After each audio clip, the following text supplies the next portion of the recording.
It's just going to be this one time, I swear. Hey, welcome back to Frank's Model Works. I'm Frank. So, let's be realistic. You know, if it's a model cars and coffee, I build planes, and it's about the stories, kids. So I have a very timely and relevant story about this particular model plane, so I want to tell you about it.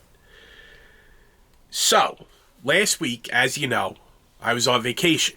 Me and the family went down to Florida to visit Disney World. My wife and I started going to Disney World in January of 2018. Now, growing up, my wife and I had never gone to Disney World.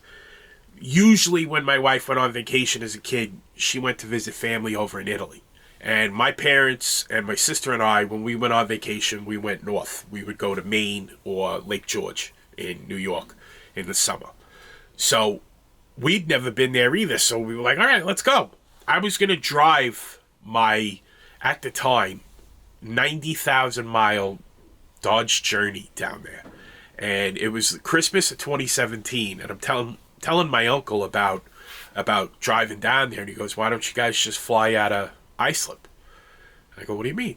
And I knew that Islip Airport had Southwest, but I didn't know that there was any. I thought that, you know, like with Southwest, you frequently they don't have a lot of direct flights, and so we didn't even think of looking into it. And he goes, no, Frontier Airlines flies out of Islip, and it's fairly cheap. So my wife looks into it, and the price was wonderful for the three of us. It was a really good price, and as far as getting there, and I'm not even exaggerating right now, about 4,000 feet in that direction, right there, is the threshold for runway 15 right at MacArthur Airport. That's how close I live. For me, leaving this house and driving to MacArthur Airport Terminal takes about 7 to 8 minutes. You can't beat that. And then landing, the wheels touch the runway. No joke. 25 minutes later, including getting all the baggage and loading up the car, 25 minutes later, I'm walking through the front door of that house. You can't beat that, especially in this area. So we're flying out. We're going down to Disney World for the first time. And I'm really excited because I haven't been on a plane in probably 6 years. The last time previous that my wife and I went anywhere, we went to Vegas in 2012. So this is the first time my daughter's going to fly, which I'm excited about because I was 21 years old the first time I ever flew on a plane. Like I said, we always drove to vacations. So my daughter's just turned 4. And she's going to be flying for the first time, so I'm excited. So we get to the airport, we go through TSA, you know, check the bags, do all that stuff. We walk out, and I walk up, and I'm looking through the window to see, and it's dark out. So I'm trying to see what kind of plane. I know it's going to be an Airbus A320 because that's what Frontier flies out of, especially out of Iceland. And I think that's the only, they fly Airbuses. That's it. So I'm looking, and I can't see anything. So finally, it starts getting closer to the time of the flight, which is about 7 o'clock in the morning. And then I look, and I can see the registration of the aircraft. And it's November 238 Foxtrot Romeo. N238FR. So immediately I go and I Google it, and pictures of it start coming up. And I noticed that it's the thing with Frontier planes is they like to give each of their planes a unique name that's based on an animal. And it might be a pun, or it might just be, you know, like a name that they're assigning to an animal. So in the case of the plane that we were going to be flying on, we were flying on Hugh the Manatee, which, you know, if you get it, it's a pun, humanity. So we get on the plane, click my daughter in. She doesn't even know she's going to Disney World. She didn't know she was going to Disney World until we walked in the front gate of the Magic Kingdom and she saw the castle. So she doesn't even know she's going on a plane. She thinks she's on a bus. She has no idea what's going on.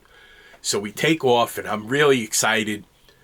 Fast forward, we have a wonderful time. We start going to Disney World basically every year since 2018. 2018.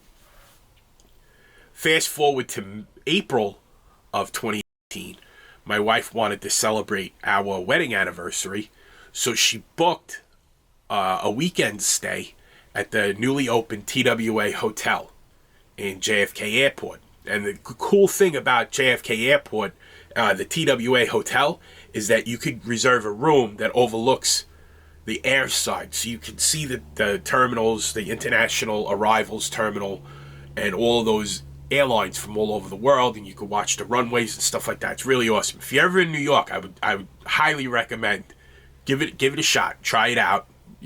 Have a stay there. Try to get an airside room if you can. It's a little spendy, but it's worth it. It's pretty cool. So we go that, and as soon as that happens, we go for that weekend. Right then and there, you know how I am. I'm off on a tangent, and I want to build airliners, and I'm looking at Facebook groups. I'm looking at kits and stuff like that. So I'm trying to find decals for Hugh the Manatee, and I'm on a couple of Facebook groups, and one of the members of one of the groups, who happens to run a little decal business, it's not little, but it's really awesome actually. He goes, "What kind of liveries would you guys be interested in?" And his name is John Ochoa, which is gonna make more sense for the name of the website in a second. But let me get to that. So I said, "Hugh the Manatee," and he goes, "Okay."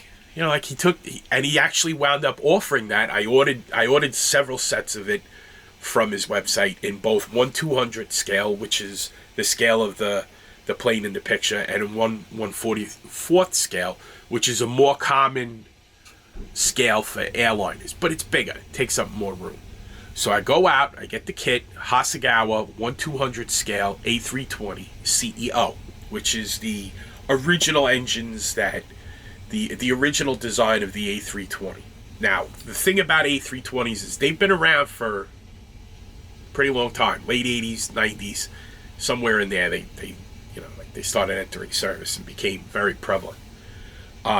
They originally came with very small winglets and were later retrofitted with this type of winglet, which is almost like a scimitar style of winglet. The purpose of winglets on an airline or any plane's wings is to increase the surface area. So rather than increase the wingspan, you're trying to increase the surface area of the, and Directive Order says, you don't need the lesson on aeronautical engineering, Frank.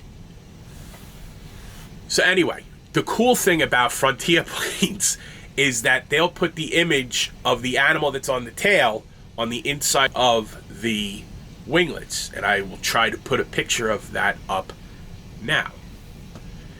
So, armed with these decals, I set out to build a model of the first plane my daughter ever flew on, and I came up with this. Now, in order to do this, now you can see this is fairly small, but these are nicely detailed models, and I'll put up pictures.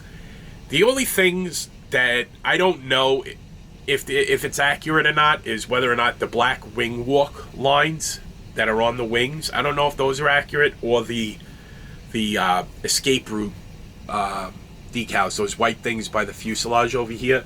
I don't know if those are accurate to this particular plane. I think that's more of a European thing, but I can't be sure, and I didn't check. But I figured, put them on there anyway. Because, I mean, what are we going to do?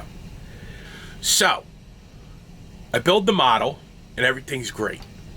Fast forward, it's now 2025. We fly down to Florida last Sunday on January 5th. Have a great time. I apologize to everybody in Florida. Apparently, I dragged New York's weather down there with us because it was pretty cold for Florida in the winter. It was like 30-something degrees some days. It was pretty cold. But we did have a great time. So yesterday, which was January 12th, we're flying home, and I look, and they're pulling a plane up to the gate, and who is it? It's November 238 Foxtrot Romeo. It's Hugh the Manatee.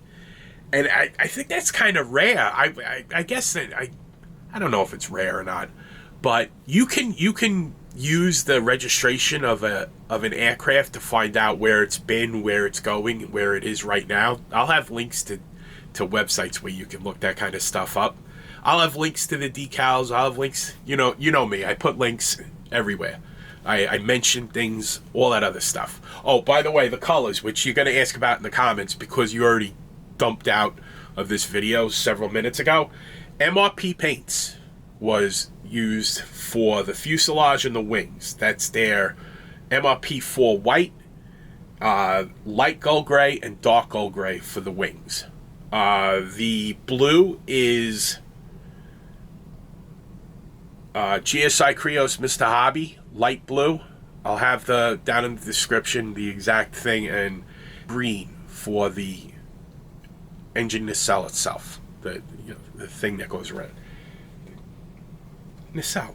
No, nacelle is the thing it mounts to. The fan, the thing that... Anyway, so like I said, I'll have links to everything, names of everything. Don't worry about what we paid, whatever you want to say. TWA Hotel will all be down in the description. So that's my story. I'm sorry I didn't get this out yesterday, but we were exhausted. We love going to Disney World, but let me tell you, that's a young person's game, and I ain't about to get a jazzy for down there. So as long as I can, I'll march. So that's my story for this week, folks. As always, I got Frizzo's back. I appreciate your support, and until we speak again, my friends, take care of yourselves and be well.